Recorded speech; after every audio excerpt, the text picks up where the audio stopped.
Some may find the following disturbing. Discretion is advised. The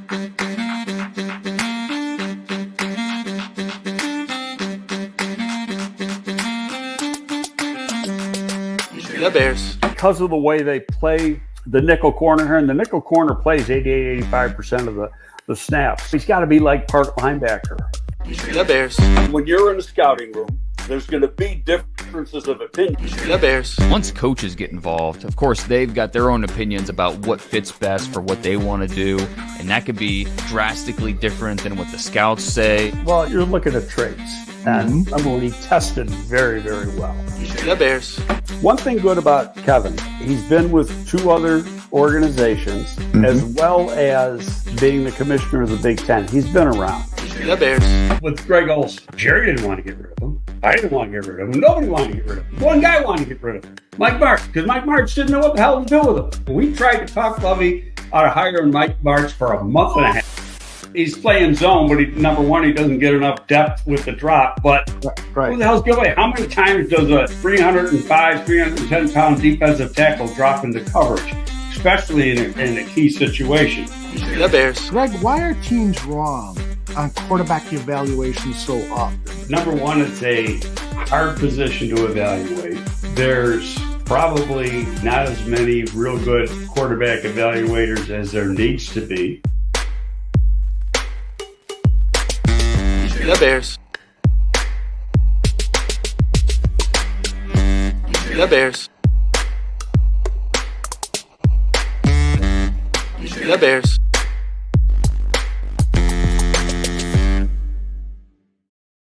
Welcome, everyone, to a fresh episode of GTF, Gabriel Talks Football. My name is Aldo Gandia. Thank you for those of you who have been in the chat room waiting for an hour, our delayed start. We are now live and ready to go. Quick programming note before I bring Greg in. Tomorrow, Bear Their Souls, which usually begins at 8 p.m. We're delaying the start of the show to 9 p.m. so that we can watch Hard Knocks, the premiere on HBO. And so that should be a lot of fun for Dan Aguirre, Johnny Santucci, and myself to talk about. But right now, the man of the hour is Greg Gabriel, and let's talk to him. Greg, how are you, my friend? I'm good. How about you? I'm doing good. I'm feeling a little tired, but I'm just feeling a little tired because I don't know what's wrong with me. But you're feeling tired too, but you have a good reason for feeling tired. No, I smoked a big brisket yesterday. And if you've ever Sounds like smoked a brisket, it takes a long time. It's like, you know, between the prep and everything else is probably close to 15 hours, but the cooking was 11 and a half hours, and you got to let it sit. But unbelievably good. My daughter was here. She left early this morning, went back to Buff. So it was a good weekend.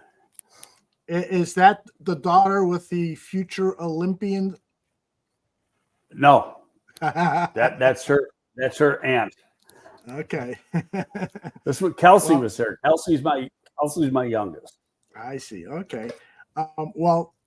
Let's get straight into talking about football because there is so much that's happened since we last did a show, including the including the Hall of Fame game. What's your overall evaluation? I did see your column over at Windy City Gridiron, and you pointed out 3 or 4 players you thought that really helped themselves, and one player you think did not. Do you want to start there with that player? Why? We all know Dominique Robinson's on the bubble going into this camp because he's leveled off since the first game of his career and hasn't gotten any better. Now, Flus, somebody must ask Flus about it because in his presser, I think on Sunday, maybe it was Saturday, said that he's playing the run better, but he's got to finish this pass rush better. But in this defense, you got to have some pass rushers. Right. And you could go like, Austin Booker, 1 year really of play time at the University of Kansas. He had a couple pressures, near sack, probably didn't get the number of snaps that Dominique Robinson got, but you could see the difference. And, and Booker is by far, a finished product. He's still got a long way to go. He's got to get bigger, got to get stronger, but the natural traits are really excellent. And some of his instincts and his natural hand use are very good for a guy who really hasn't played that much football. So I think they stole one. They had to give up a 4th round pick next year to get him. So they obviously had him rated higher than that. And I think he's going to be a hell of a football player. Yeah. You mentioned Flus talking about Dominique Robinson. This is exactly what he said. It's 30 seconds long. Yeah, he's really built his body up. He's done some good things in the offseason, and we really see that he's become a better run player. He's been able to set the edge, be stout on the edge of the defense there, and he's always been great in pursuit and those things. Where we want him to grow the most is really the finishing at the top of his rush. The ability to what Bill Polian would say, to bore around the edge, to be able to turn that corner with your toes pointing towards the quarterback. And he's getting better at that, but we need to see more consistency on that. That sort of echoes what people in the chat are saying, is that Dominique Robinson, J2K, said doesn't have any pass rush moves. You agree with that? Yeah.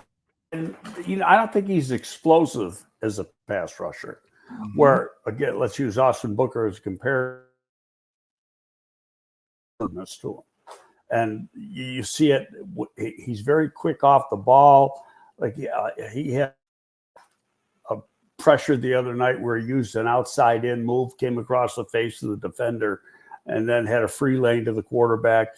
And that's just that's instinctive stuff. But on top of that, it's the athleticism. Now you would think a guy like Robinson, who was a wide receiver and a quarterback before that, would have that explosiveness. But he's so much bigger than he was when he played those positions.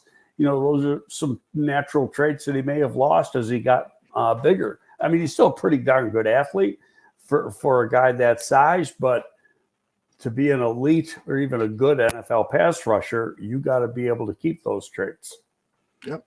And as you mentioned, you talked about Austin Booker. He did sort of issue a promise to Chicago Bears fans saying, I'm coming. And this is what Flus said about his rookie defensive end. He's growing. He's only played that position for a little bit of time. So he's, just learning as he goes. He's like a big sponge there. And but what he has is great effort. He has a great motor. So that's a great starting point to have.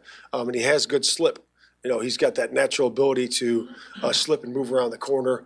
Be able to take the inside charge if you give him, and he doesn't do anything predetermined, which is great.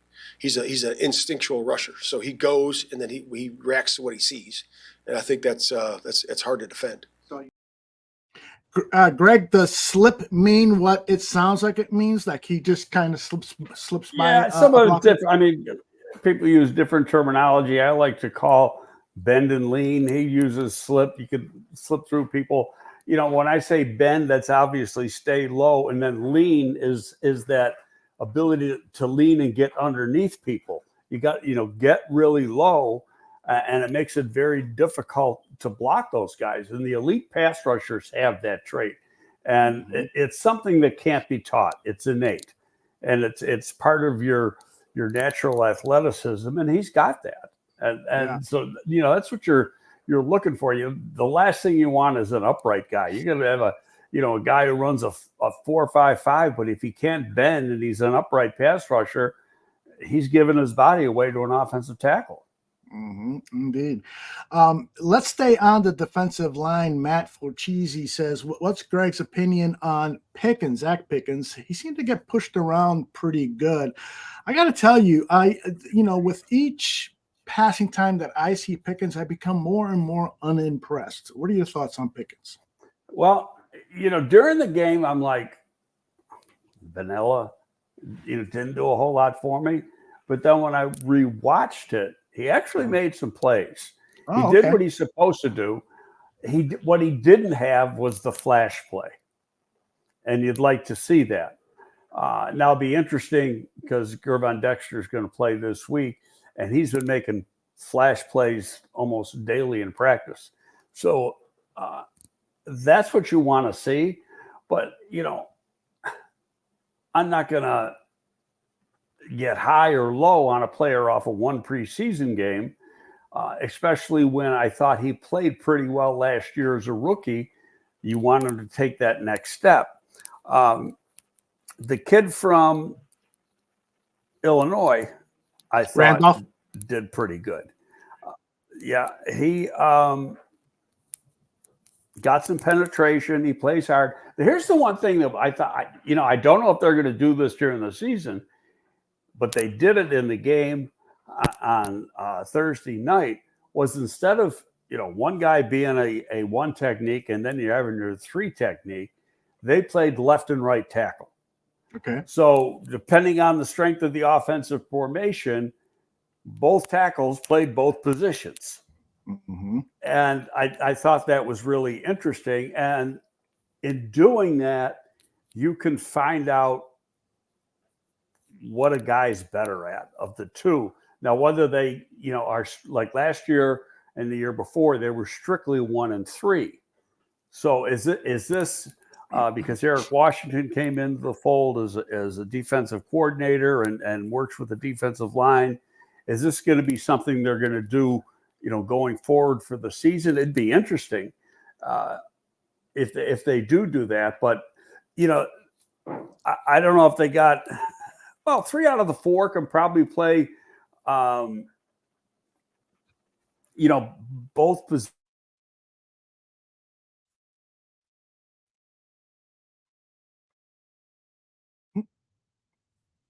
I see Greg frozen on my screen. I wonder if he's frozen on your screen. Go ahead, Greg. I think you're moving now. Go ahead. Okay.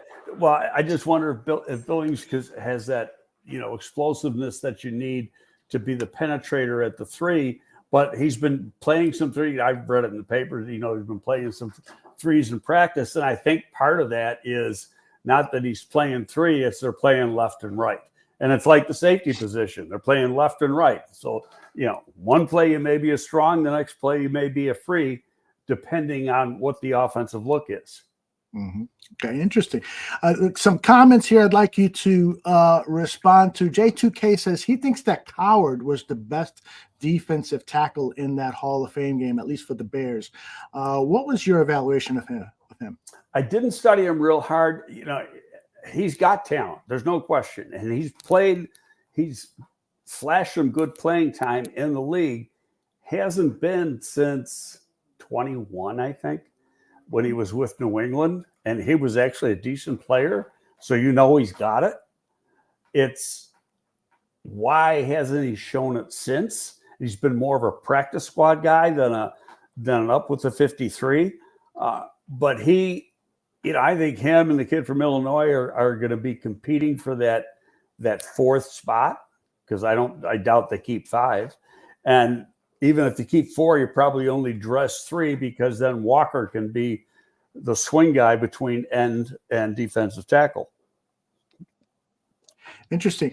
This is an interesting comment from the book of Ezra. He says, let's see what our D-line can do when they aren't playing on a slip and slide field. There were a lot of players slipping and sliding and falling on that field at Canton. Do you think that it had an impact on the Bears' pass rush?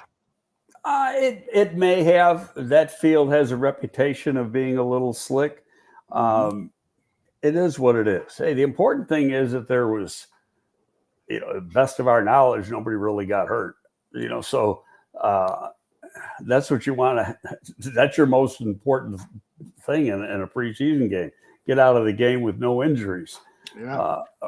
And speaking of injuries, so if you read social media and some of the media around here, regular media, they're all worried about the offensive line. These guys are dinged up and they're missing time. Guess what?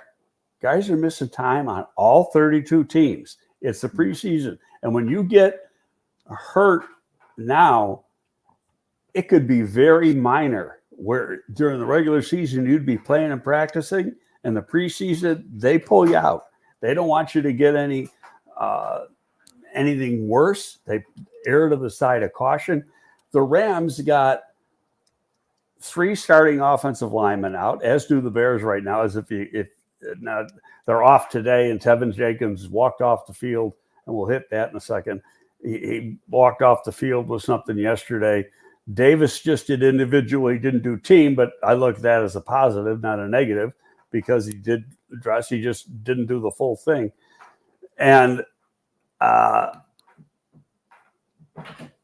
I think. Oh, Wright has been out the last few days, but the Rams has got the Bears guys are listed as day to day. The Rams are week to week, so that's a big difference. And then their big receiver from last year, the rookie receiver, he has a knee injury. He's out, may not be ready for the start of the season. They're hopeful that he is. So, I mean, this goes on throughout the league. And,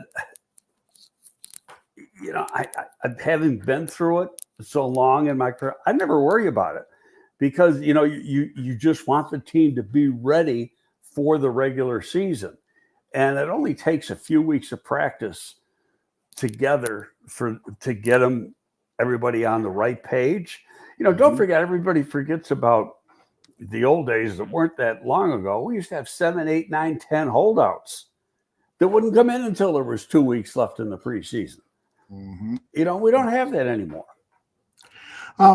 Here is the latest from Courtney Cronin over at ESPN.com regarding the Bears injury situation at the offensive line. Yesterday, Nate Davis was at practice, and he's going through the ramp-up period. Right tackle Darnell Wright, as you mentioned, Greg, was sidelined as the left guard Tevin Jenkins, who exited practice early with a trainer and did not return. Yesterday being Sunday. The Bears then mixed in Tyreek Carter and Jerome Carvin at left guard and had to move Ryan Bates from center to right guard while Coleman Shelton handled some snapping duties. So that leads to my question. It's not my and question. Murray was playing. Well, I was going to say Murray played was listed as the number one guy in practice on Saturday. And he played pretty good on Thursday night. But I think where you're going is Tevin Jenkins, right? Actually, no. Hold that thought. Matthew Pochisa Okay. says, but isn't it a problem that the offensive line hasn't gotten much practice time at all together? Isn't that a problem? Don't you want that cohesion that we've always learned is important for an offensive line? Well, the media likes to say that. I say if you can get 3 good weeks before the season starts, you're in good shape. Yeah, and we've got 30 days. And what they're trying to do is find out who the best 9 are and get them to play so that, last year, if somebody went out, they had a weak spot. And they're trying to get it set up for this year that they don't, if somebody goes down, they don't have that. So you want some of these guys to play. I thought the offensive line as a whole played pretty good Thursday night. He averaged 5.7 yards per carry in the rush game. Put up just under 200 and some odd yards in less than 3 quarters, which wasn't too bad. And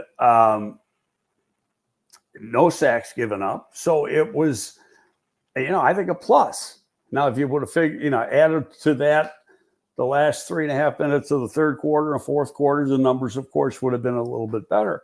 But all told, especially in the run game, the blocking was pretty good. You didn't really see there's some scrambles, yes, but you didn't see sacks. You didn't see any really bad pass blocking in that game, and it was backups playing the entire game. So I think that is a positive. Like I said, I know some fans are worried. I think sometimes they worry themselves to death over stuff they don't have to worry about. These things have a way of working themselves out, but part of it's the media. I had to run an errand this morning, and I had Mully and Haw on, and and David Haw was not screaming and hollering, but talking about the offensive line, and it's like, come on, David, you played football, you know what this is like. It happens. Exactly. The concern, I think, might be because you're having injuries to certain players who have had an injury history, or there are injuries to players that you're not absolutely sure that they're our starter quality. At least, us fans who have not seen some of these players play with other teams in the past. So we get nervous about stuff like that. No, I get it. The one that concerns me more than anybody else, and it doesn't concern me that he's not going to play. I know he's going to play, but it's going to have an effect on him attempting to get an extension is Tevin Jenkins. So he gets pulled out yesterday for whatever reason. So I looked it up. I just wanted to make sure I was right on, and I sent you the text. He missed 25 games in his first 3 years. It's a freaking season and a half. That's a lot. Yeah, and when he talks to the media, he talks about what he's doing to combat these injuries because he hasn't worked out those lower back muscles, or he hasn't worked these muscles and so forth, and now he's eating better and so forth. So hopefully we'll see the results of that, positive results from that work, but it's still a concern. Yeah, look at it. There is, I'll say with this one until we hear something different, I don't think there's any way in hell that he gets offered an extension. Except maybe a very, very, very, very favorable one. Yeah. And when you're seeing guards get $20 million, I just can't see them going in that direction because of his lack of durability. 25 games. He hasn't played a full season yet. Somebody in the chat was wondering if Yannick Ngakoue is still a free agent, and he is. He has not gone to Miami, as some people have been saying. So do you think, Sports Chicago style asks, do we really need him? He thinks not, given the play of Austin Booker. I think right now, I honestly think that they like what they have. And unless somebody gets hurt, the guy they like is this who was shown in practice. We haven't seen him, is Martin. I'm going to see him tomorrow because I'm going to be there. Yeah, that's right. Say my just to let them know, my good friend Pep Hamilton, who now works for the NFL Network, is going to be there practice for the network. So he sent me a text on Friday, said, "Hey, I'm going to be there at Hallis. Meet me." I said, "Well, I got to get a hold of Poles, get a pass." So I sent Ryan a text. He texted me back. He says, "Yep." He goes, he sent me the email for his executive assistant, sent her an email. She took care of it. And so I'll be there tomorrow and be able to see Pep and have a good look at what the team looks like. And tomorrow should be a really strong practice because they were off today. Yeah, it's going to be a padded practice, so it should be lively. Looking forward to your tweets on that. People can find at GGABE. That's GGabe Football, at GGabe Football. All right, I got another question here I'd like for you to address. J2K says this is about Nate Davis. He goes, the anger around Nate Davis is at an all-new high. I'm not that worried. I watched the Football Scout, he does excellent work on the YouTube, the Football Scout. Last night, he broke down some of Davis's play from training camp, and it was good. Davis should be fine. He doesn't seem like he likes to practice, but he should be fine. That's my editorial on that. The anger is not from the Bears front office and coaching staff. The anger is with fans. And get over it. He isn't going anywhere. First of all, they can't afford to cut him. The cap hit to cut him is outrageous. And now with the money they gave DJ, and speaking of that, see the money, that contract is yet to drop. It doesn't show up on OTC. It doesn't show up on Spotrac. Oh, interesting. I sent a text to Brad Spielberger, who now works for an agency. Right. So, he gets, and I sent it to him on Saturday, I think. And he sent me back. He said, I haven't seen it yet. We haven't seen it. We don't know what it is. I don't know what the holdup is. Usually it's a couple days. And I'm just wondering if it hadn't been turned in yet. That they're little things that they're still, basic agreements done, but there's little things that they're still trying to tweak. But how that contract turns out and what the cap cost is this year has a big effect on if they can even afford to bring in somebody else. I mean, yeah, you go and get somebody for the veteran minimum. I mean, somebody that makes a little bit of money, you're giving them, say, $4 million, $5 million, $6 million. Well, right. If he's, without his contract on the books yet. The cap value or the cap space left for the Bears right now is like $12.3 million. Well, that is going to go down some. It won't go down a lot because he was already costing them 16.5.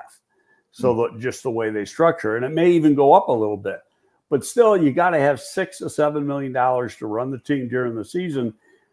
And then you want to have probably a little bit more in reserve.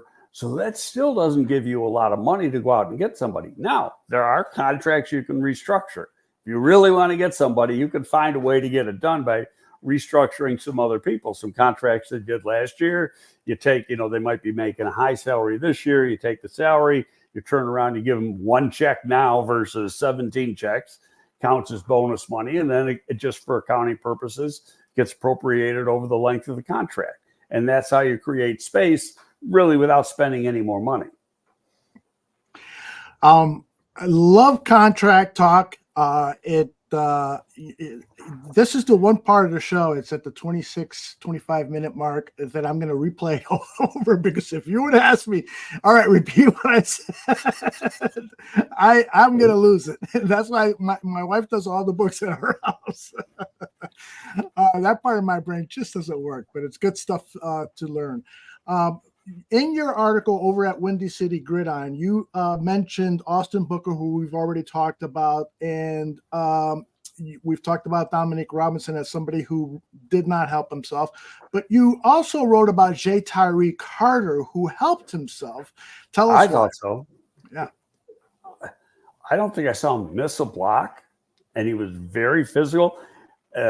Got to the second level without any problems. Made his presence felt, basically.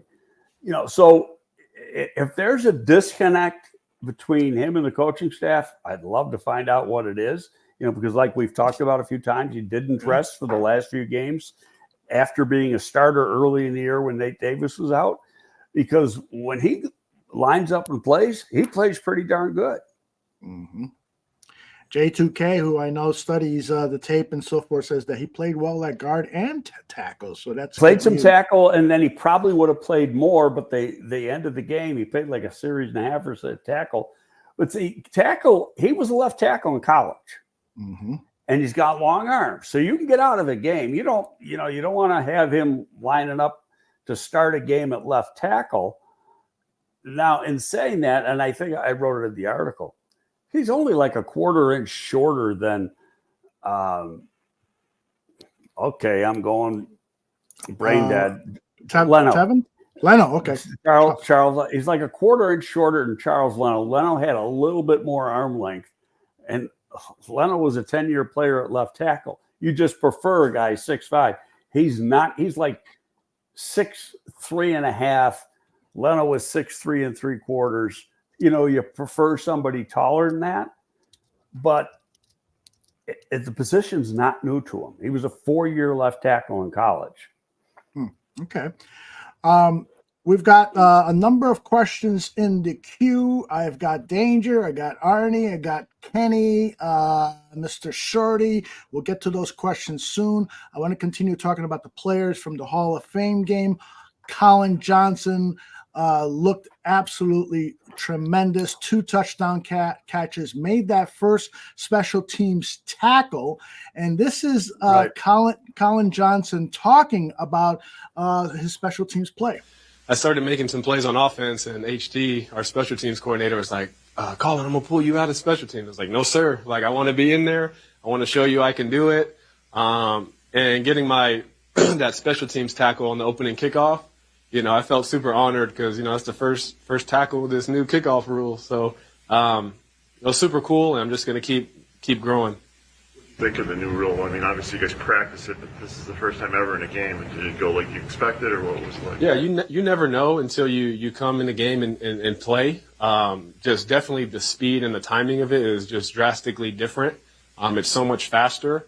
So, we practice it every single day for the most part, but at the end of the day, you don't know until you go in the game, and everyone's full speed, you're hitting and stuff like that. But HT does a great job of, providing us game-like drills and stuff like that. So I just felt good and confident, and I was able to execute. So, yeah.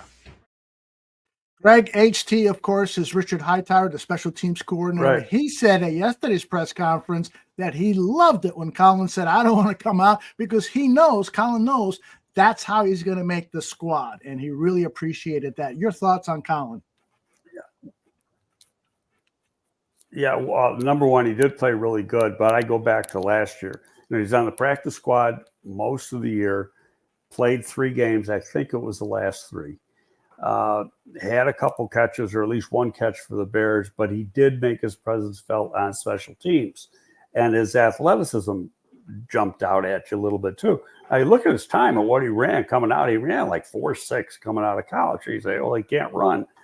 But he's got quickness. And you look at his agility drills and stuff, and his jumping ability. He's got quickness, agility, all that stuff. He just doesn't have that all-out speed. But yet, watching him, nobody stays with him. He gets separation. He might have had a bad day.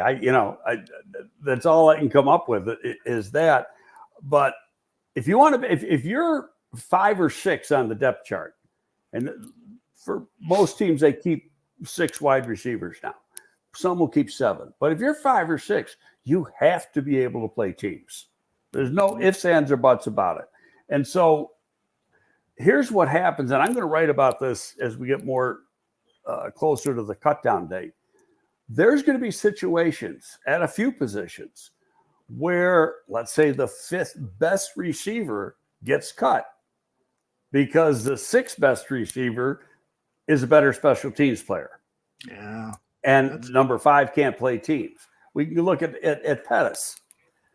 Pettis has got to be able to play. Now, he is when he was here before, he played on the cover teams. It wasn't that bad. And he was also an adequate punt returner. Well, with this group, he just muffed a punt.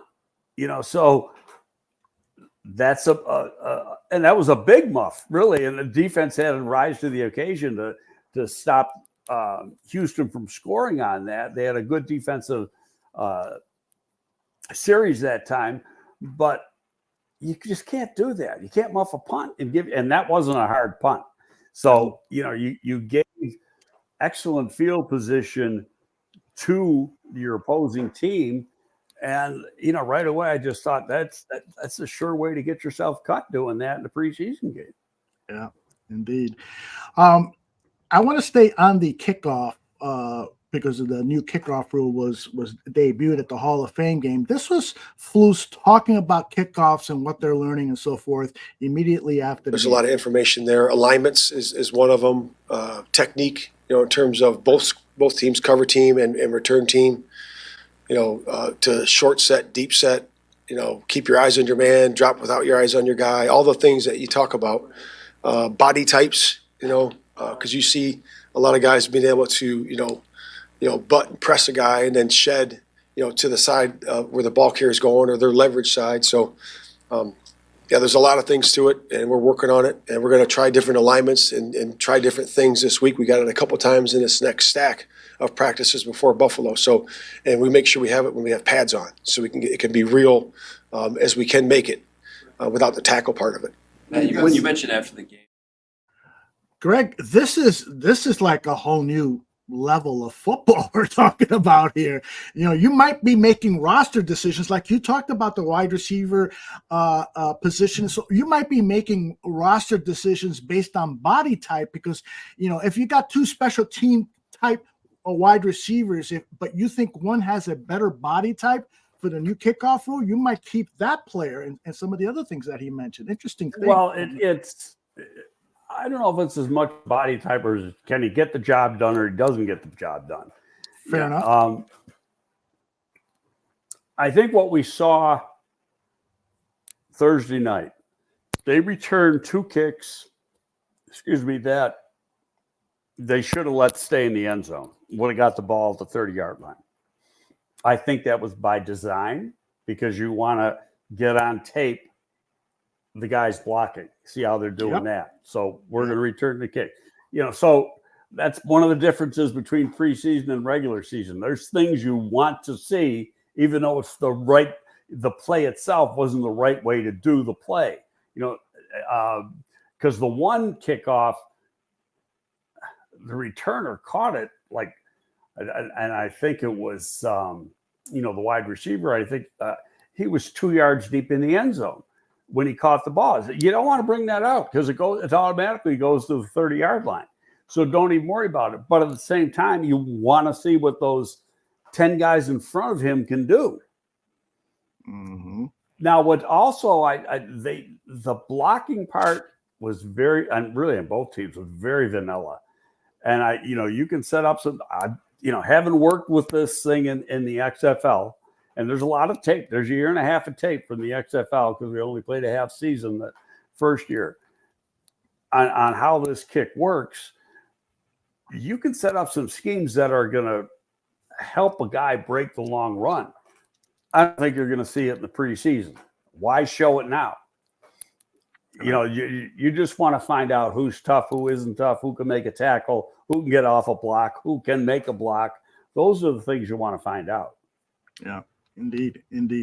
And I'm dying to watch other preseason games just for that aspect of the game, to see what we can all learn as fans of the game of how other teams are treating this. And I know that Richard Hightower talked about that in an earlier press conference. They're gathering tape from XFL games, and they're going to be watching all the NFL games to learn what's going on. So interesting part of the game. Let's get back to the Hall of Fame game. And this Rippon really had an outstanding showing. I want to show a touchdown pass that he had, his comments about it, and then we'll talk about, because of course all the fans are now saying, wait a minute, there's now a quarterback battle for the number 2 spot, and I want to get your take on that. Here's Rippon talking about the touchdown. I've been impressed what Rippon's been able to do. He's got 2 incompletions, and both of those were drops. He's thrown some good balls.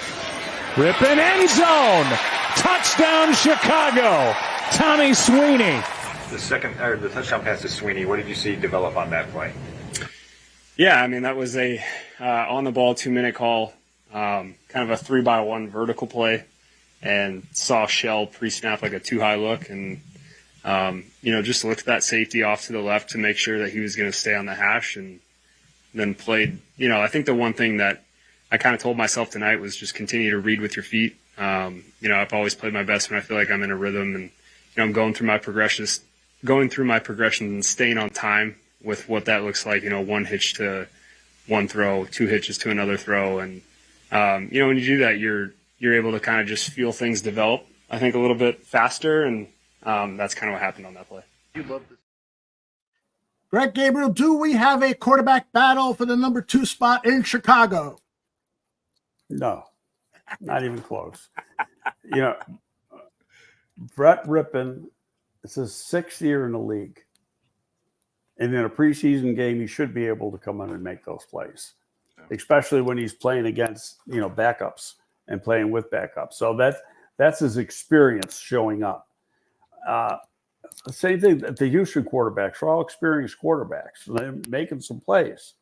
They started out, I think Davis was the starting quarterback, and he had that long drive to open the game. And a lot of that was basically because of the experience he had and going against backups that don't get that many reps in practice. Now, defensive players get more reps than quarterbacks and some of the players on offense. But, it was, I think a lot of it had to do with experience. I'm saying that too, where you got to take your hat off to a guy like Rippon, Bagent, and those guys. Quarterbacks get very few reps in practice, and once the season starts, they'll be lucky if they get any, so for them to come in and make plays and Rippon looked good, no question about it, then, that is a tribute to them, to how they are taking mental reps in the course of practice.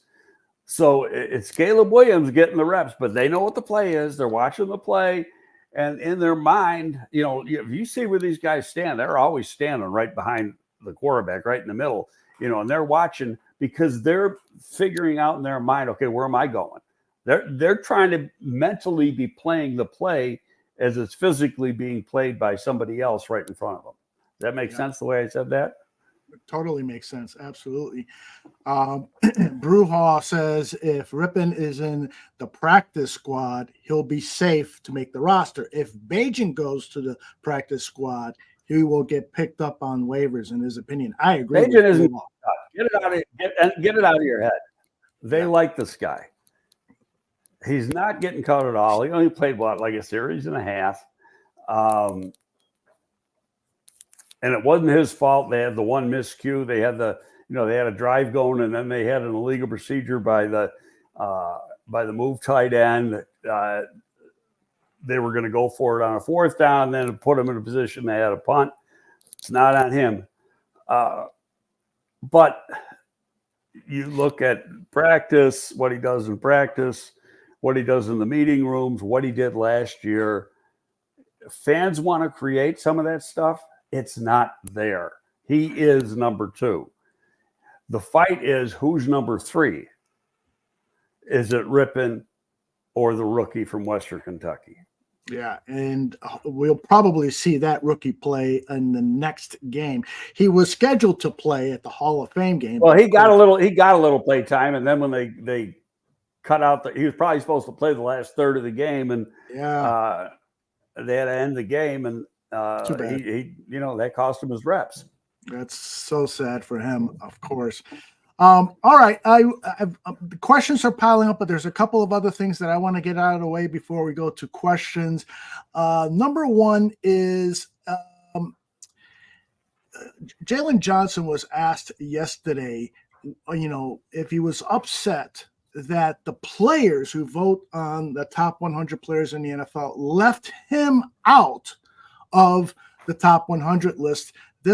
After he said that it was bullshit, this was his response and a follow-up question. 100%. It's disrespectful. It's disrespectful. It's disrespectful because I know I go out there and line up, and I know receivers go out there and can't say that I'm not one of the best people, best player they played against. So, I mean, just whatever it is, it happened. I mean, it doesn't – doing it that wouldn't have just moved me to where I feel like I'm complacent or anything, but just to see it, I mean – ain't no way 100 guys better. Ain't no way. And especially guys who didn't play, who were hurt, played half. Ain't no way. I'm sorry. Excuse my language. Ain't no way. Ain't no way. I think all of us Bears fans love that he took it personally. What do you feel about the players' vote? I've been telling people, a lot of times these players ask their girlfriends to vote or a family member. They don't take it very seriously. Do you agree? I'll give you why I think the whole list is horseshit, in my opinion. Okay. Aaron Rodgers was on the list and played 4 plays. Ridiculous. End of discussion. Yep. He didn't deserve to be on it. He played 4 frickin' plays the whole season. Mm-hmm. Why was he on the list? Exactly. Because it's supposed to be the top 100 players from last year. Don't talk about reputation or anything like that. And a lot of these things are, it's the buddy system. You take care of my guy, I'll take care of your guys. And that's the way the Pro Bowl used to be. But now you got the fan voting and you got some coaches voting, and that evens it out a little bit. But that top 100 thing means absolutely nothing to me. You know what it is? It creates dialogue like this where people are, pissed off, and who cares? Yeah. No one cares. The Bears liked him, and they gave him some money. Mm-hmm. That's what matters. Indeed. Excellent. Let's get a couple of questions. I got another video or two to share, but I want to make sure to get to some of these questions. Let's start with J2K asking, a guy who no one is talking about, Greg, but I thought showed some great raw skill is Carl Jones, number 50, the linebacker. He was so quick and explosive. He's raw, and he did miss some tackles. I noticed those missed tackles, J2K, but I think he's got talent. What are your thoughts on Carl Jones? Have you had a chance to scout him? I didn't really study him from the game yet. Tough position to crack. It's a good linebacker group.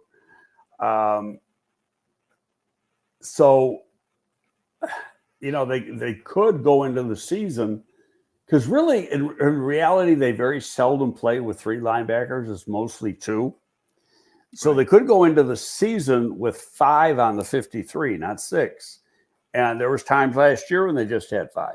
So he'd be more of a practice squad.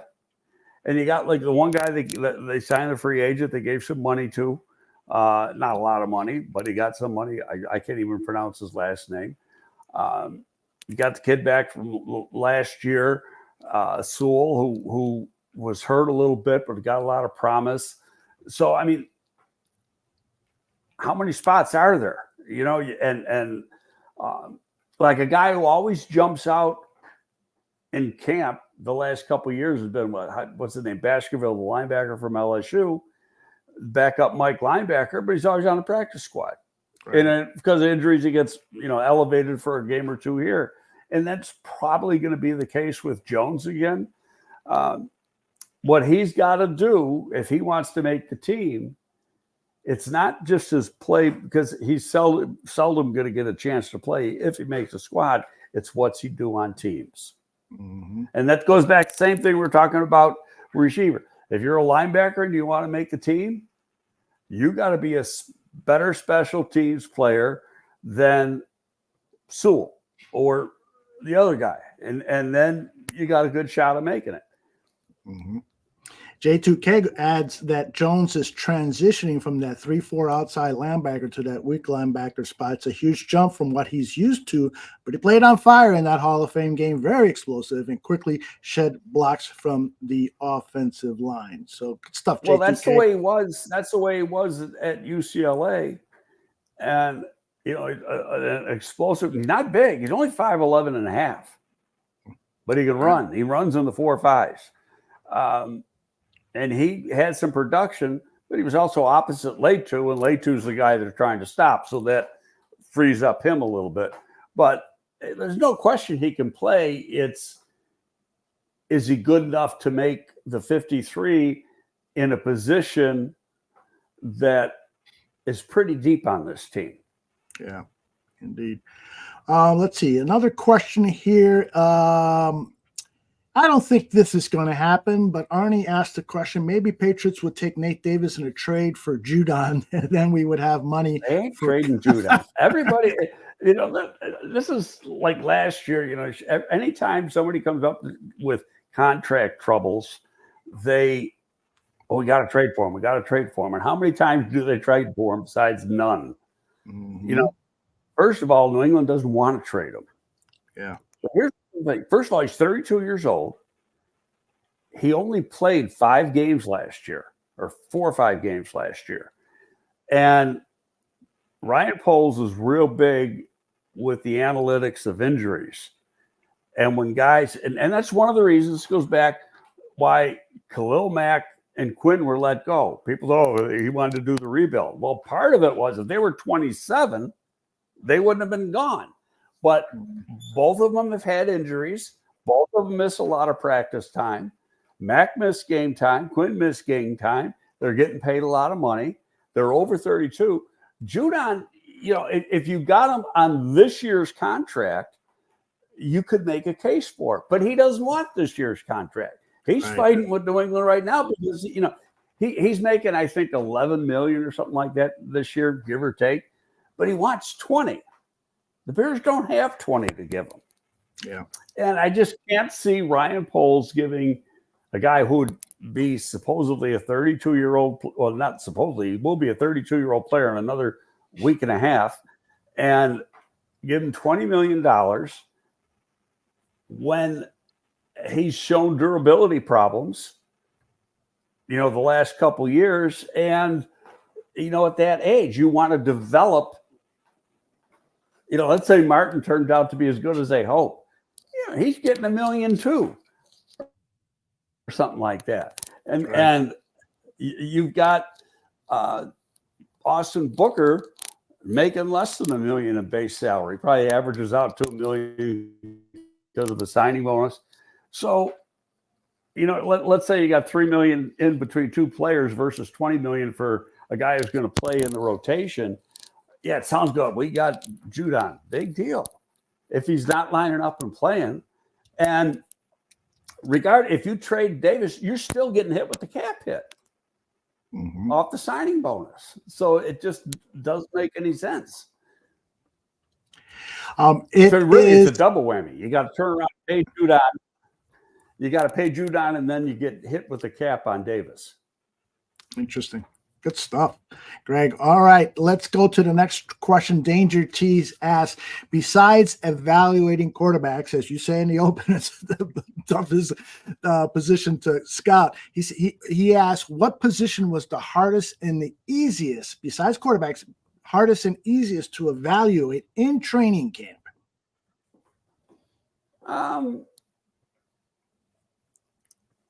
Well, you know what? In training camp, it's not that hard because of this reason. First of all, you're watching practice. We only can watch one person per play in practice. But as soon as practice is over, you go back to your room and you pull out the tape. You get the tape within a couple seconds. Right. And then you're watching everything. And the tape is broken down into periods. So, when they have like one-on-one periods, you're getting the tape of that. When you got, wide receivers and offensive line, defensive line, and they're broken down into different sections. So you're getting to see that. You see the team stuff, and you evaluate every single player. The coach evaluates every player in his group. So it's not hard to evaluate the players in camp. When I'm just watching film on tape, the hardest for me to do is DBs because there's so many plays where they're not involved. Right. And that part can be difficult. Offensive and defensive linemen are pretty easy. They're involved every play. But the DBs aren't. And so you got to watch more tape. It's not that it's hard. You just got to do more work. Yeah. Good stuff. Let us go on to this question from Mike. I love this question. He says, Greg, do you feel the difference in the way Warren and Poles are running this team, the attitude, the contracts, the vision? 40-plus years of bleeding navy blue and orange. He feels it in an amazing way. How do you feel, Greg? Well, I'm going to say what was wrong with the way we did it when we were here. I love it. Got to the Super Bowl, right? People tend to forget that. We were division, we were division champions 2 or 3 times. We were the conference champion 1 time. We were in the playoffs 4 times. What was wrong with that? And we didn't have problems with contracts. Yeah, I mean, we had some holdouts, but that was at that point in the NFL, that was a common occurrence until they changed the CBA to make it more difficult. So, we never had any problem getting the money we needed to get things done.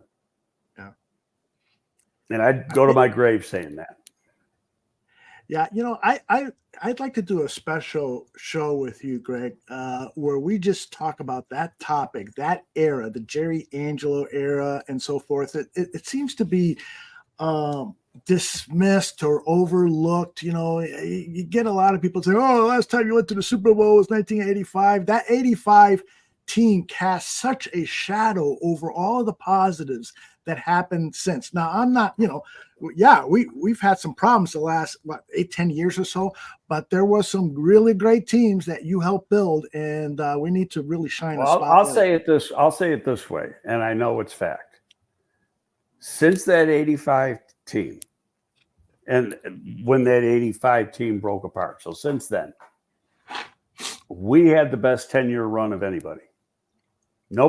Since then, they haven't done shit. There you go. So, and Jerry's been gone since after the 2010 season. So it's been 13 seasons or something. And they haven't done anything. The records haven't been there. The number of top players drafted hasn't come close to the players we drafted. Remains to be seen with Ryan's players because they're still young. He's only had 3 drafts. But I think Pace only had 2 Pro Bowl players, where we had a dozen. Yeah. So it's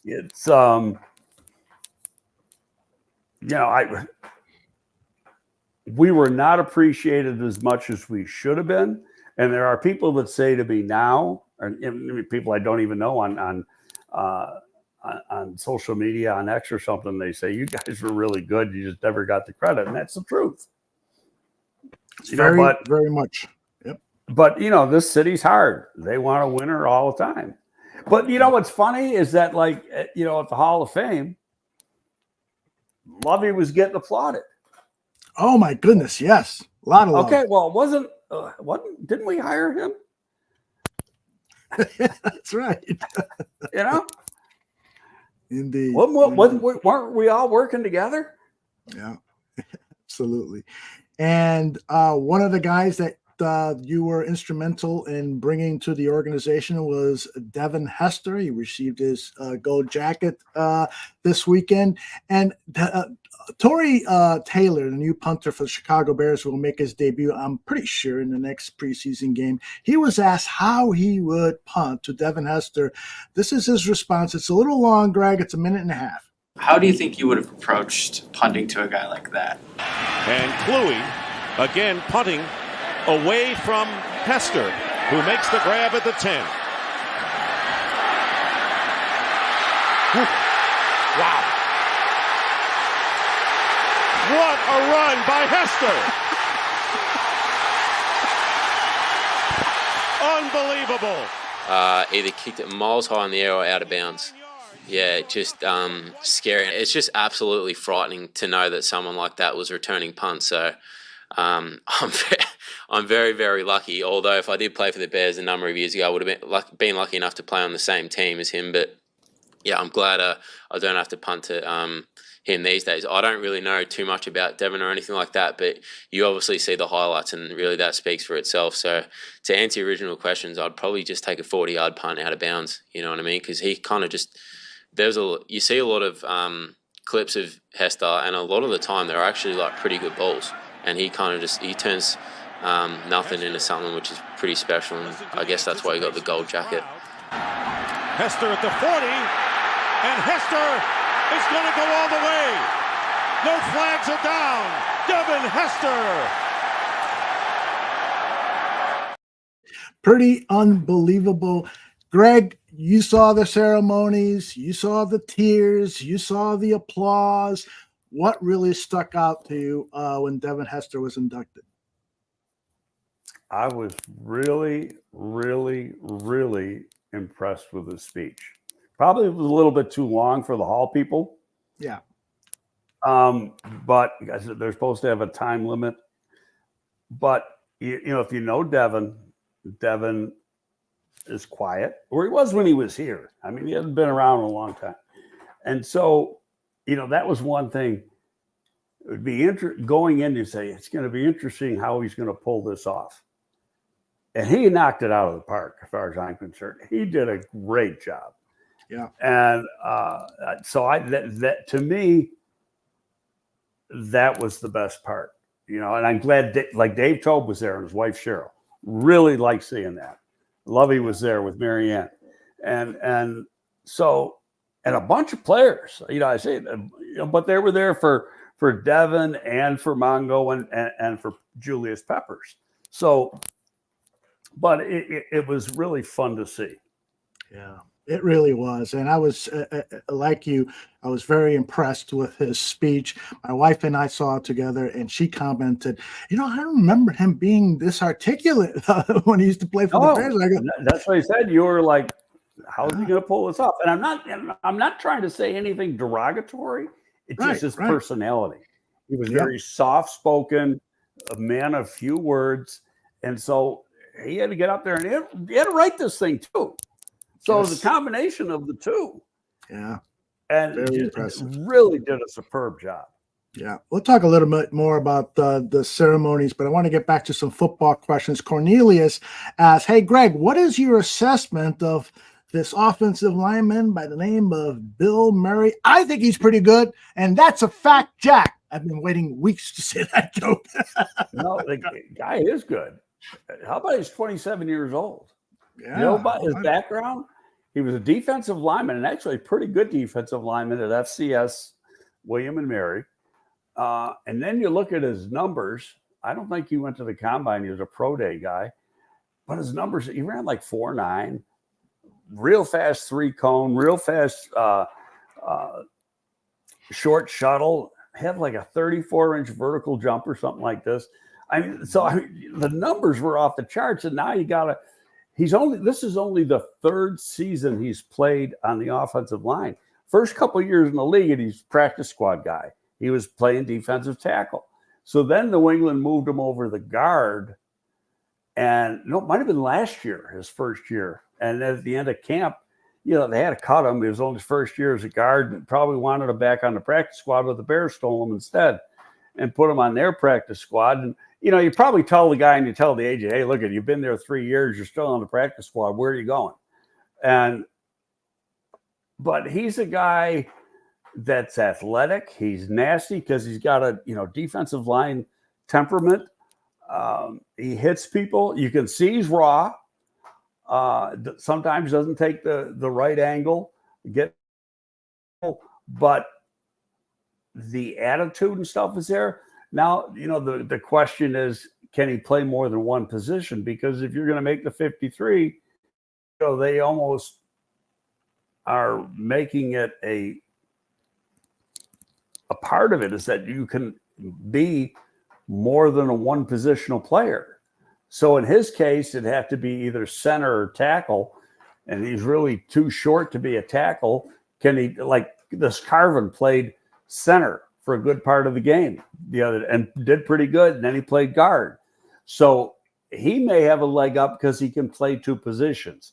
But this kid played pretty good. It'll be interesting how he does. I'll tell you one thing. When I did a show with Swifty on Friday, I brought this up.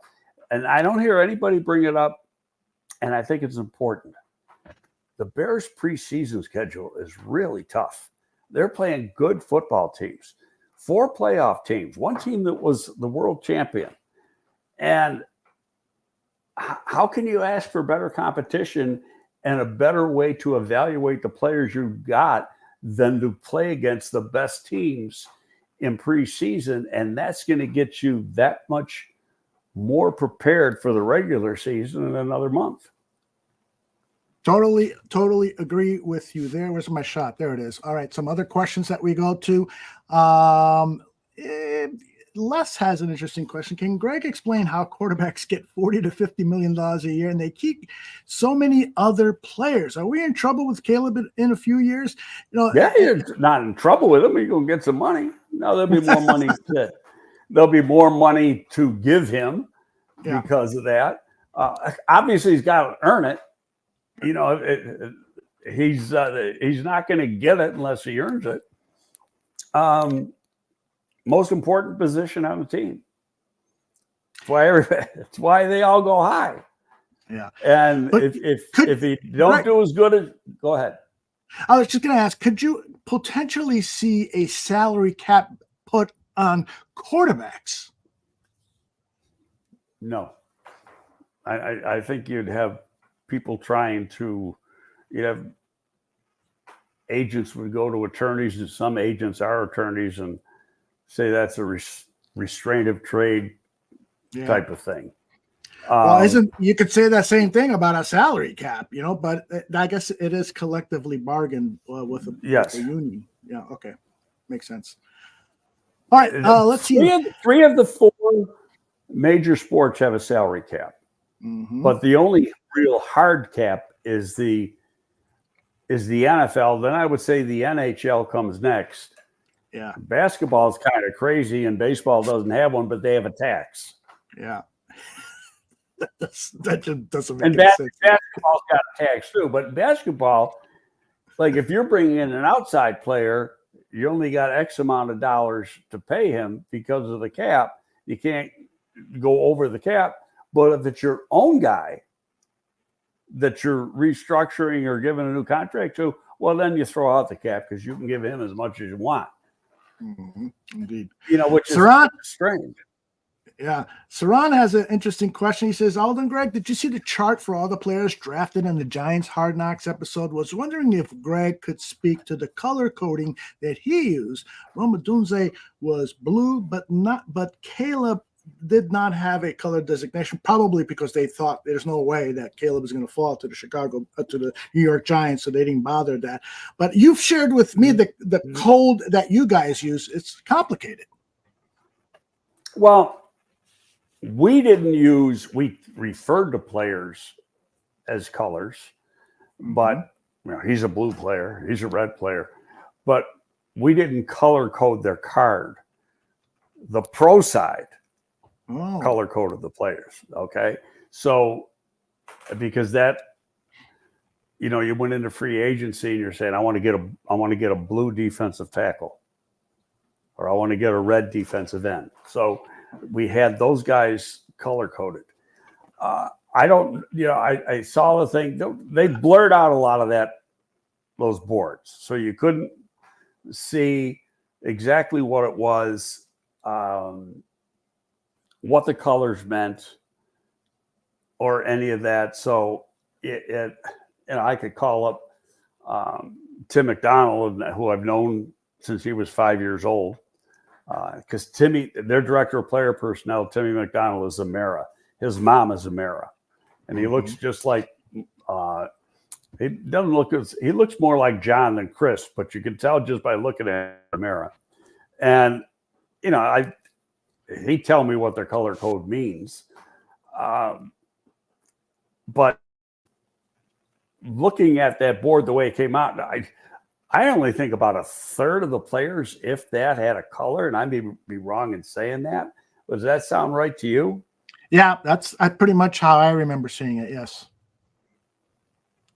So could have been guys that were on their short list that they put colors on. Now I know that they were, put it this way, if they knew they weren't going to get a quarterback, and if they didn't get Neighbors, they were going to probably go with Odunze.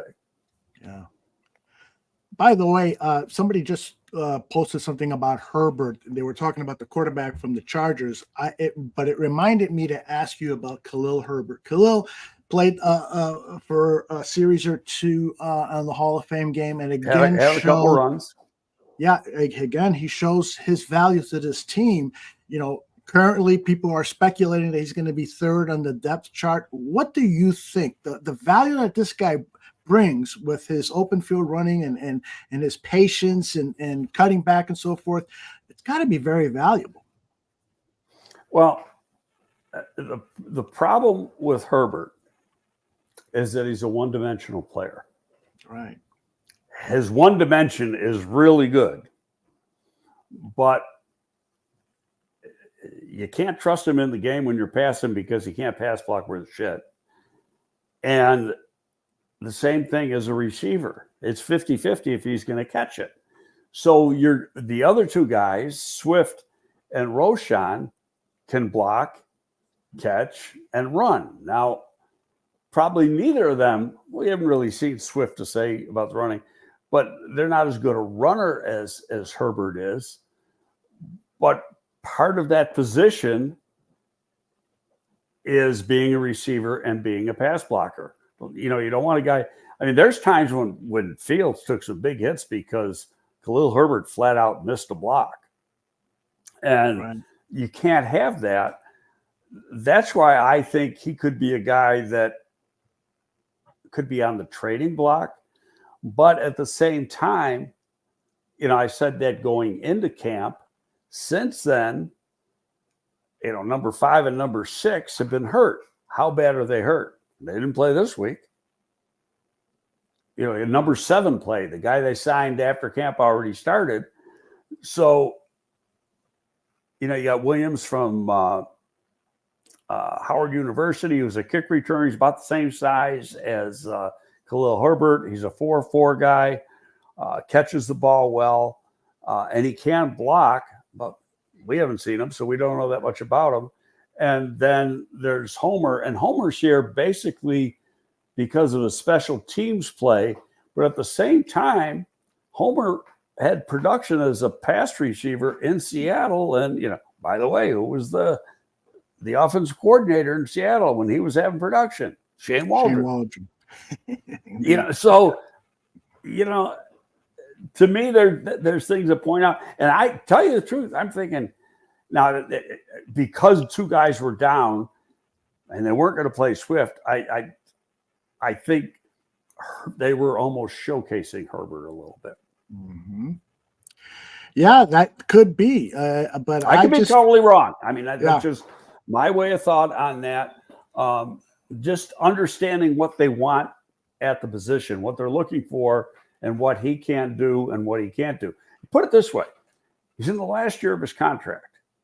They aren't. They didn't give him. They offered Monty money. They would have brought Monty back, but Monty, they're going to do it at their price, and Monty wanted his price. They're not going to offer Khalil Herbert money. They're going to let him walk.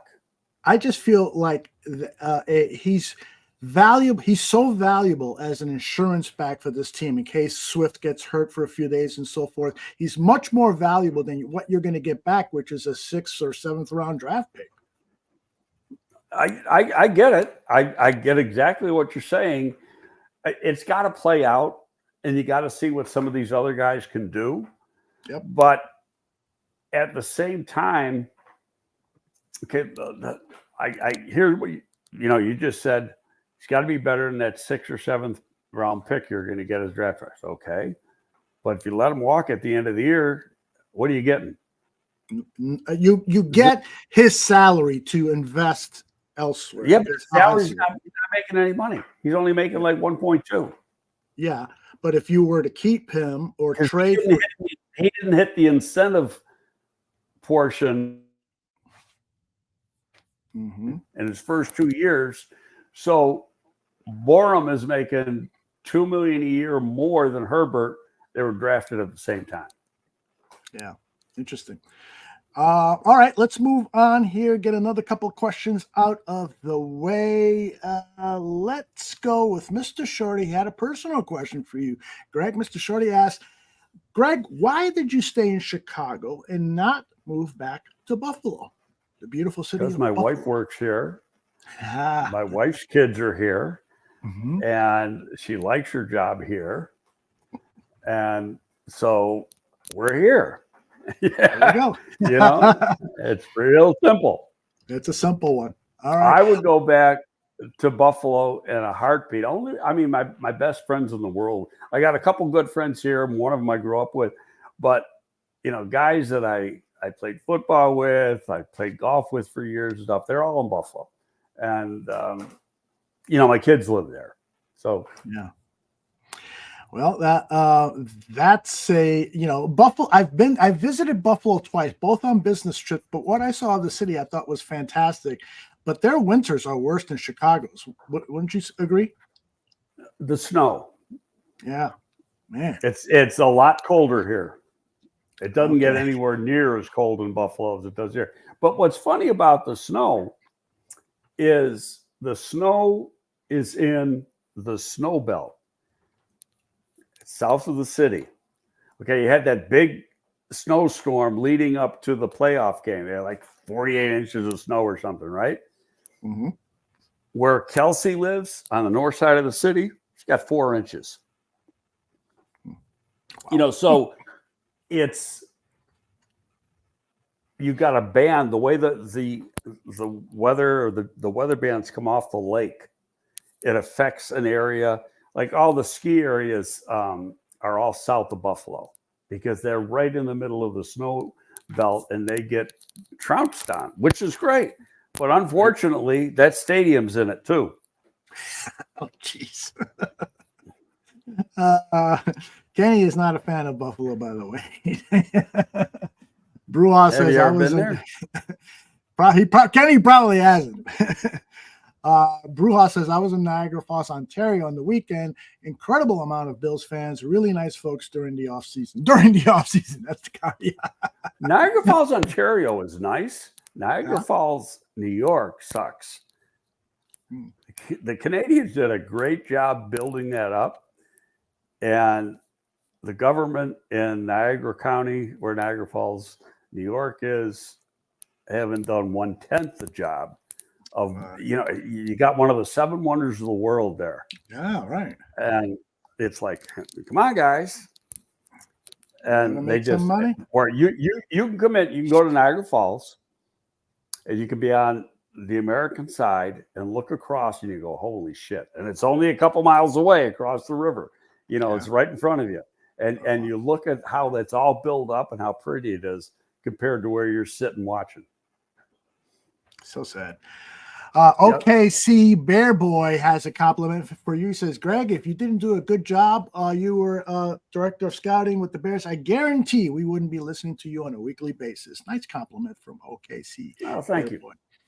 All right. I want to do a little bit of fun here, Greg, because a lot of people are commenting on Tory Taylor not being happy with the nickname Crocodile Punter. So he was asked about it. This is him, and I put together a little video with suggestions of what the nickname could potentially be. Let's take a look at it. It's a minute long. Has Flus given you a nickname yet? No nicknames as I know of, but that might come as the season goes on and the weeks progress. But to answer your question, no nicknames. What do you think of Crocodile Punter? Yeah, I definitely don't want that one. How original. Yeah, I don't want any Australian attachments or anything like that.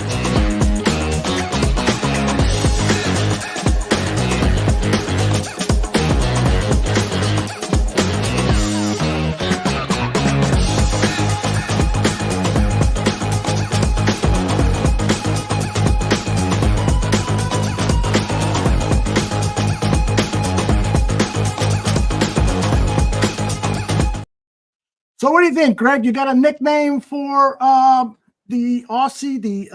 I came up with all of those. I love them all because I came up with them. What do you think? Well, we got a problem with the clips today because they've been freezing up from my side. Oh, sorry. But I did hear the audio, and I love the Aussie accent. And my stepson Nolan went to school for one semester in Australia. He was mostly in Brisbane, but he's got it down to a T. But it's a great accent. It's so much different than the British accent. It really is. But anyway, I think you got to just wait. I mean, we haven't seen him kick yet. I'm surprised at that. I just let the other guy kick and the left-footed kicker, and now up in Buffalo this week. I don't think Kelsey's going to the game either, but we'll probably get a chance there. Awesome. Eric came up with a good one. Kingpin. I like that because he's going to pin other teams inside the 20 or inside the 10, inside the 5, hopefully. And Kingpin could be a really good nickname. Dr. Boom is another one we're hearing. Punt Time was one that I came up with because I remembered Prime Time. What about Pump Time? Punt Time, that is. But I'm not a big nickname guy. I think you just gotta let it kind of see how he plays, and then something will pop up. Yeah. Like I say, we haven't seen anything yet. Yeah, they usually nicknames usually come organically. It's not something you think about and attach to somebody. Usually that doesn't work. But I'm like him. I don't like the crocodile thing. Yeah, I agree with you. Although one of the ones that I came up with, I kind of had a nice ring, was Windy City Aussie. Kind of like that because I was thinking about the Windy City Flyer for Devin Hester, but he probably wouldn't like that, Tory. Right. Hey, back to the game. Somebody made a comment about the play of Elijah Hicks. I thought his tackling was fantastic. Yes. What else did you like about Hicks? He might have played his best game since he's been a Bear. I thought so. I mean, he jumped out. Yeah. And really probably solidified himself as being the force safety, because I don't know if Owens is back yet I don't know if he stayed for the entire Simone Biles Olympics or left after the all around was done. because I saw a Yeah. picture looked like he was sleeping on an airplane, and he might have gone back after. He might be back now. I think he's back. But she finished today, and with the balance beam, which she fell on, so she didn't get a medal, and she got a silver in the floor exercise, and I guess it was a very slight difference between her and that girl from Brazil who got the gold. But hey, 3 golds and a silver, not a bad Olympics. Not bad at all. Congratulations to her and Jonathan Owens. What a dedicated husband to make that trip and really risk earning a roster spot, because that's the way the business is. And in all honesty, I think that the day he signed, that deal was already done. Yeah, he talked about that. They said we politely asked the Bears, and they were very nice about it. I'll gladly come here, but this is what I got to do, and they let him. And you should. That's an important part of family. I mean, she's going to be supporting him here, right? As a football player, why shouldn't he support her? He misses a week of practice, maybe 8 days. So what? And they said he took part in meetings when he was over at the Olympics. He was on. That's right. He was meetings, and also they were sending him plays, or he was studying the playbook, I guess, on his iPad or something like that. So good stuff. I'm happy for him and happy for Simone. She represented the United States very well. I would bet that she gets honored at Soldier sometime during the season. McMichael and Devin are on different days. Excellent. The speculation: McMichael will be the opening game, and Devin. I read this morning. Devin will be Green Bay. I don't think either has been finalized, but I would think they'll have like some sort of appreciation day for Simone Biles at one of these games. Yeah, I wouldn't be surprised at all if it's sometime around, week 4, the 29th. And the reason why is because that Olympic gymnastics team, including Simone Biles, will be in Chicago to perform at the United Center that night. So don't be surprised if you're going to be at that Rams-Bears game, that Simone will be honored then, because she will definitely be in town. Good stuff. And what about Steve McMichael? People are talking about it. They shed a lot of tears during McMichael. What was your impression? I know you tweeted about it a bit or posted on X about it a bit. Any thoughts you want to share on the Steve McMichael? I thought the whole scenario of how it was done was very tastefully done. Yes. Given the circumstances, I didn't see all the Hall of Fame thing live because my daughter was here and we were doing some stuff with her, so I had to record it. And I've seen the McMichael thing, or X rather, but not from the live TV version of exactly what happened. But I saw everything that happened at his house, and all the Bears Hall of Fame guys were there. In their gold jackets. I saw Tom Thayer there, and some other players, his sister, his wife. So it was really, really nice. I don't know if this is a morbid thing to say, but obviously he's not in good shape, and I'm convinced in my mind, because he knew he was going to be a finalist, that this whole thing is what's kept him alive. Yeah, I have to agree with you. I don't think it's morbid to say, I think it is just another testament to his strength, how he's battled this disease, to, want to be still alive for this moment. And I don't know tons about ALS, but my wife was telling me that the brain is still working at a high level. So he was able to absorb everything that's going on, but it's just his strength. He can't talk anymore. Right. Yeah, he's got nothing left in terms of. Or he of really can't communicate. I mean, he can probably communicate with his eyes, but I'm guessing that. Yeah. And I agree with Bruhaw here. Misty McMichael deserves a spot in the Spouse Hall of Fame. That's a great idea. She did it. She's done a great job. She really, really has. I think that if I was in that condition, all of my family members would say, "Oh, okay, bye." Hey,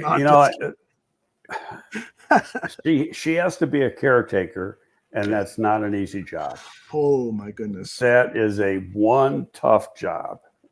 Yeah, and she could have moved them to a facility, but no, she kept them at home. She took on the responsibility of watching him, and I'm sure she's gotten some help, but that's still a hell of a task, a hell of a responsibility. Scottish Bear says his uncle had that disease and he lasted only 3 months.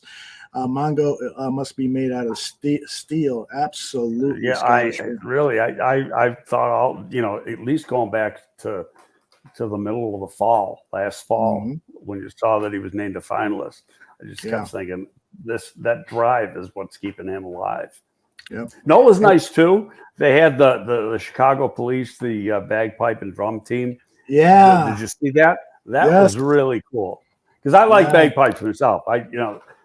And just the way they did that, and there was a lot of neighbors that came out were watching. That was cool. I don't know what Steve's sister's name is, but she's done a hell of a job too, and in caring for him and trying to honor Steve McMichael Mongo as much as possible. So what I thought was nice about when she was talking, she said Steve wrote it, some of his ideas came back and some of it went back a little bit. So he was assuming he was going to get in sooner or later. But if you've ever met Steve, and I have probably a half a dozen times, but it was like, yeah, baby. And loud. And she threw that in at least 3 times. I love that. Yeah. Which I thought was terrific. What a character.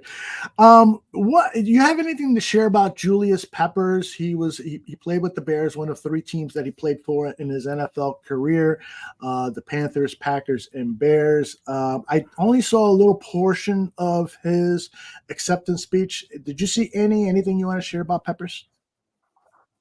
No, I gotta see that one. Freak player. Yeah. Oh my goodness. A freak athlete. You know who was there, and he's probably there because of Peppers, was gone brain dead now.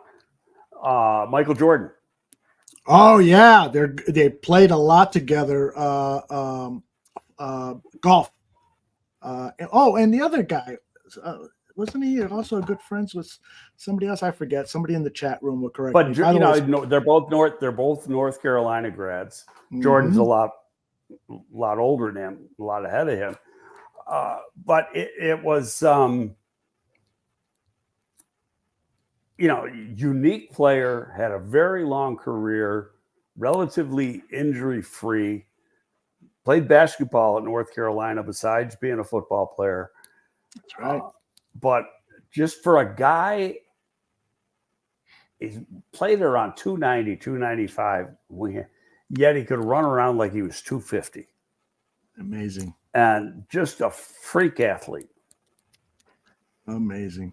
What was funny, Cole Komet talked about, it was Dwight Freeney. Thank you, Bearman. Dwight Freeney and Michael Jordan are good friends. They play a lot of golf together. They've known each other. I think Freeney even acknowledged Jordan in his acceptance speech. Good stuff. Freeney, I was at Freeney's pro day at the old Manley Field House at Syracuse University. And for some reason, we couldn't go into the Carrier Dome. Basketball was using it when they had the pro day. So we had to do it at the Manley Field House, which just had a small turf area, not enough for 40. So he had to run a 40 on that indoor track at the Manley Field House. And you always add to a time when you're running on a track. But he ran at like 250, 248 pounds, ran like a 4.35. But it was on a track, so that's going to be a faster surface. But still, that guy could move coming out of college now. Yeah, indeed, man.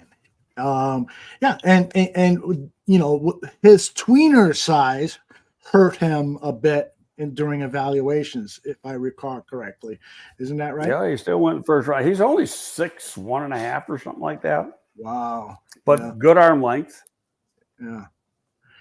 I want to say, and maybe I'm totally off here, but wasn't he one of like the first guys who became that designated pass rusher? You didn't see him for the first couple of downs towards the latter part of his career. He just came in, going after the quarterback. I think you're right at the later part of his career, but he, is really strong. He could play the run. He could set the edge. He could do everything. Just a good, strong overall football player. Game was important to him. The guys who get in the Hall of Fame, all of them got great football character. The game is important. That's why they're in the Hall of Fame. Yeah, indeed. Evie says that right now in the NFL channel, their NFL Network, they're doing a replay of the NFL honors. A couple more things before I let you get out of here. The 100-meter winner in the Olympics, Noah Lyles. Wow, what a performance. Yep. I mean, I saw it live when it was live on television, and everyone thought it was the Jamaican that won, but it was Noah Lyles. I wanted to ask you about these guys. I remember Ronaldo Nehemiah being one of the fastest guys in the face of the earth, and the San Francisco 49ers drafting him, and he just couldn't catch a pass. He couldn't withstand the tackle. He did play for a couple of seasons, but is that usually the case with these super fast Olympians, that they have that football body, it appears, on the surface, but they just don't have the makeup to play professional football? Your thoughts? Well, a lot of them are straight liners. Yeah, that's another thing. They got that straight line speed. Mm-hmm. I remember when I was working for Buffalo, and Norm Powell was the director, Chuck Knox was the head coach, and Norm was my original mentor. But he said, if I'm going to draft a track guy, I want a hurdler before I want a 100-meter sprinter. I said, why that?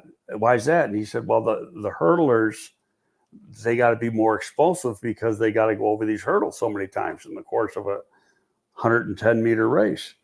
So, and that makes a lot of sense to me, because that means that they have that much more body control. But that's what Nehemiah was. But the change of direction isn't necessarily any better. And that's what you got to have. Football is a unique sport. I remember, saying, oh, you bring in these basketball players. But if you look at how many basketball players we've tried to convert into football players and how many actually make it, it's very, very small, because, again, football players got some rare overall athleticism, where basketball players are often straight line-ish too, just like some sprinters. Great point. Great point, indeed. Willie Galt's name was mentioned by Sports Chicago Style. I remember Bob Hayes, Dallas Cowboys. He had a very good career. And he was the first. Yeah. And he ran, and when he ran, it was the 100-yard dash. It wasn't the 100 meters, and he ran a 9.91. I remember, because I was a big track guy, and ran that 9.91 and had the so-called world's fastest human title. But you go to Niles. Niles ran 9.781. I think he won 9.785, and the Jamaican who came in second was 9.789. I mean, we're talking 4 1,000ths of a second. Yeah. Wow. And then the third place guy, the American, he might have only been a couple thousandths behind. Yeah. I mean, it's three really close guys. It was an amazing race indeed. All right. My last topic question is, tomorrow you're going to be at Bears camp, and then tomorrow night you'll probably be home in front of the television watching Hard Knocks. We might see you on Hard Knocks. I doubt it. No, even if you did, it would be the next week. Yeah, it would be a week from tomorrow, right? But you won't. What are you going to be looking for? Do you have like a list of players or things that you want to accomplish when you're on the sideline for tomorrow's practice? I always want to watch the linemen. I know I got to be in Ryan's assistant told me, she goes, text so-and-so when you get here, he'll come over in a golf cart, pick you up, and takes you to a certain area. You got to stay within that area. Right. So how, I'll watch what's closest to that, but I always prefer to watch. If when I was like working here, I'd always watch the big guys. Always. That's where you win a football game. So, that was, I'd watch the rest of the stuff on tape, but during practice, I was with the big guys. Excellent. Well, can't wait for your tweets after practice tomorrow. But the other thing is, last question, I promise. Hard Knocks, any expectations, any desires that you would like to see on the season debut of Hard Knocks Chicago Bears? I'll be interesting just to see how they do it. I thought the Giants thing was by far the best Hard Knocks season. Now, somebody said to me, well, you're biased because that's the area you work in. Yeah, but that's the area of putting a football team together. Yeah. Never seen it that kind of right. access. They took you behind the curtain better than it's ever been done before. And there's still stuff they didn't show, but there's stuff they did show. Like some of the conversations that Joe had with people, players on the phone, other general managers on the phone, because he's got to get, I assume, like when he was talking to New England's guy that he had to let him know, hey, they're going to record this and, get his okay. Now, I know the running back Barkley said, I didn't know it was being recorded. I don't know if I believe that. Yeah, it can't be. God, I don't know what the law is in New York. Maybe they would allow him. Well, it's not New York. It's in New Jersey. New Jersey. So it's really the law in New Jersey. And somebody said New Jersey's I forgot the term they used, a one-way thing versus like Georgia's two. So you got to, but I still think, like when he was talking to Elliott Wolf, you got to have an ongoing relationship with Elliott Wolf because you both got high-level positions within a club. The last thing you want to do is piss him off. Exactly. So I would think that Elliott knew. I would think Elliott knew that conversation was on tape because he was instead of talking like this, he's talking on speakerphone. If he didn't want the other, he would talk into the phone and you didn't hear what the other guy was saying. If the other guy didn't know or didn't want it taped, exactly. You notice there were some times when you just heard his comments. Right. Just out of professional courtesy, you're going to say, hey, this is being recorded. I got a mic on. You see that with the players when they have mics on, they tell their teammates, got a mic on. So be careful what you're saying. Don't talk about my girlfriend. But the one thing with the Giants Hard Knocks thing that maybe I'm reading too much into this. I'd love your opinion. Is it seemed to me like Brian Daboll really, really wanted another quarterback in that first round. He's like done with Daniel Jones. Yeah, I don't disagree with you, but they weren't gonna go crazy to get one. Mm-hmm. Right. And then he did talk to Elliott about moving up, and obviously the Patriots already made up their mind. No, we don't know which one's going to be there, but we're taking them, one of them, between May and Daniels. And so if you want them, you really got to pay for them. You're going to give to go from 6 to 3. You're going to pay as much, if not more, than Carolina paid Chicago to go 9-1. Yeah. And I saw something the other day. Somebody put out that trade, the Bears trade with Carolina, may go down as the best trade in NFL history. And it'd be hard to argue that. We'll see how it all turns out in 2 or 3 years. And it's not because it's not over yet. They're still getting number 2 next year. That's right. Amazing. Or whatever. Or if they traded that number 2, whoever that turns out to be. But, it's the gift that keeps on giving right now. Absolutely. All right. I promised that was going to be the last question, but this guy has posted this question 2 or 3 times. And so out of respect, out of his perseverance, and the reason I didn't want to ask you this is because I don't think that this is an issue to talk about, but I want to hear it from you. Can you please talk about Caleb Williams' problem throwing over the middle and reading the blitz? Who knows this is a problem? What's the problem?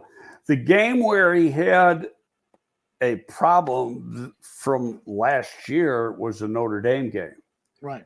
And this part I know for a fact because the Notre Dame defensive coordinator, who at one time was a head coach at the University of Miami, but a longtime coordinator in college before that, he was on Cincinnati's staff when Cincinnati was real good a couple of years ago. I think they went to the Super Bowl.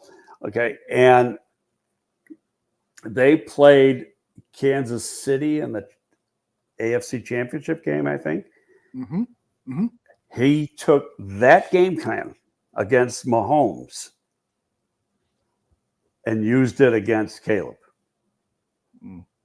He said exactly the same game plan and how they wanted to pressure him and cause things.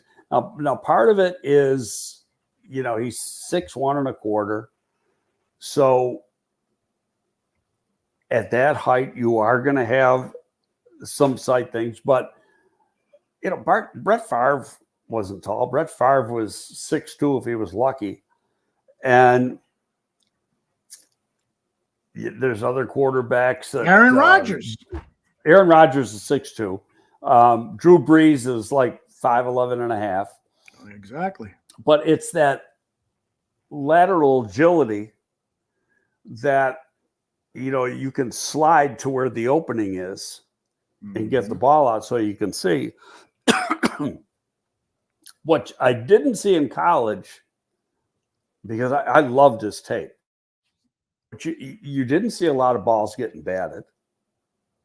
I mean, he makes some unbelievable throws. And his, the way he can change his arm angle is even more so than Mahomes.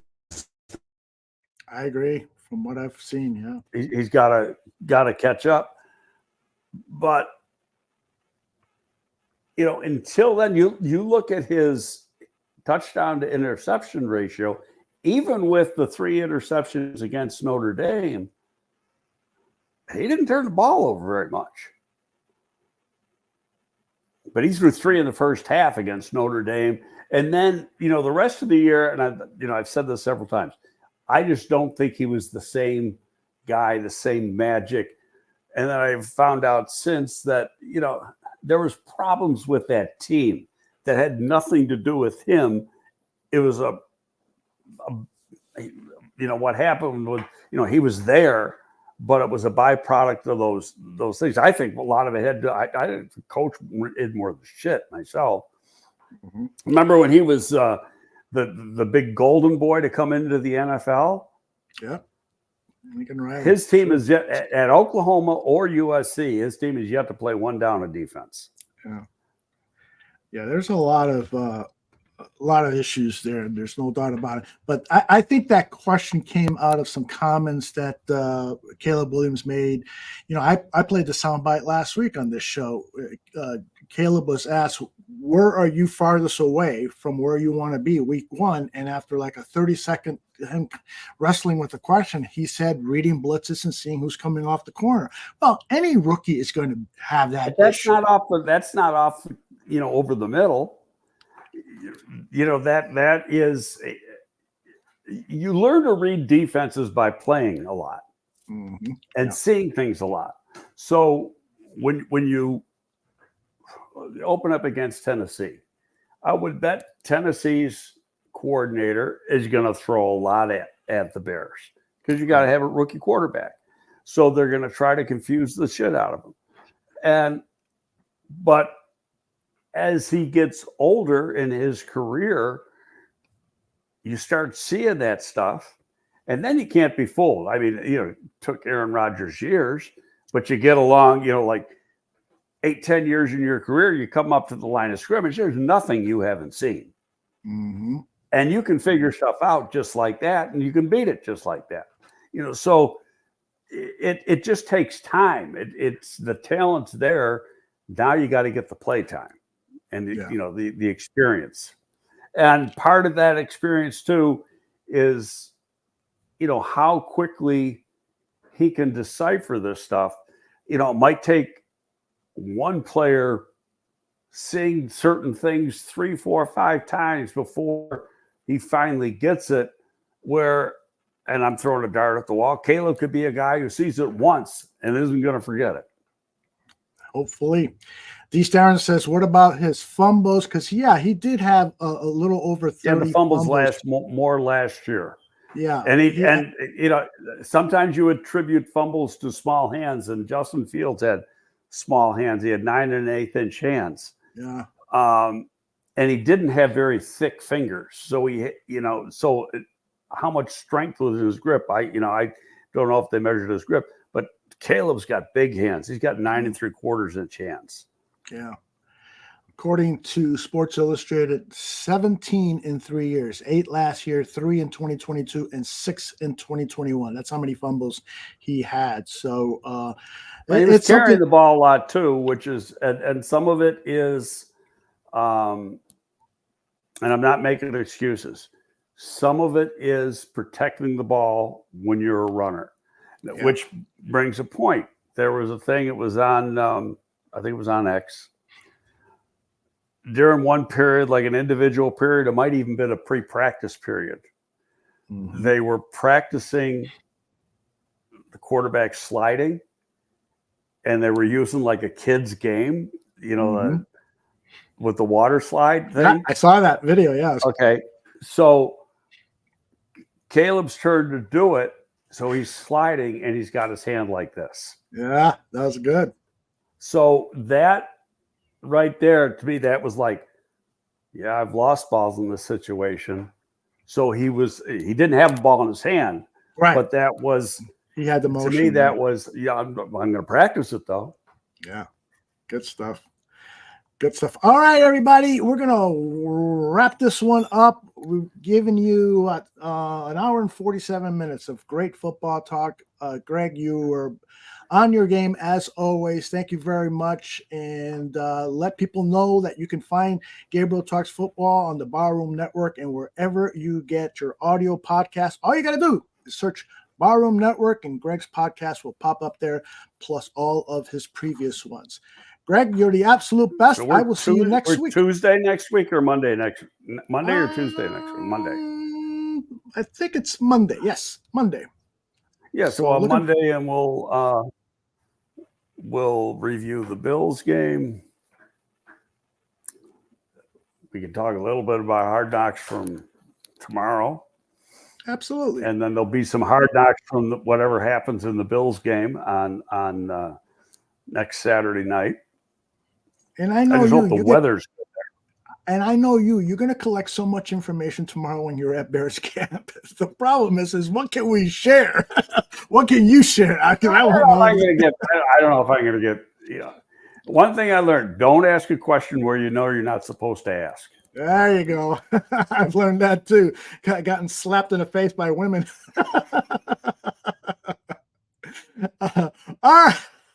All right. By the way, a quick programming note. I'm going to be on the Bearski podcast. I don't know where to direct you to. I'll put it up on Twitter. But for some reason, he's asked me to be a guest at 6:30 tonight, so I'll be on that podcast. All right, everyone. For Greg Gabriel, I'm Aldo Gandia. Take care. See you later.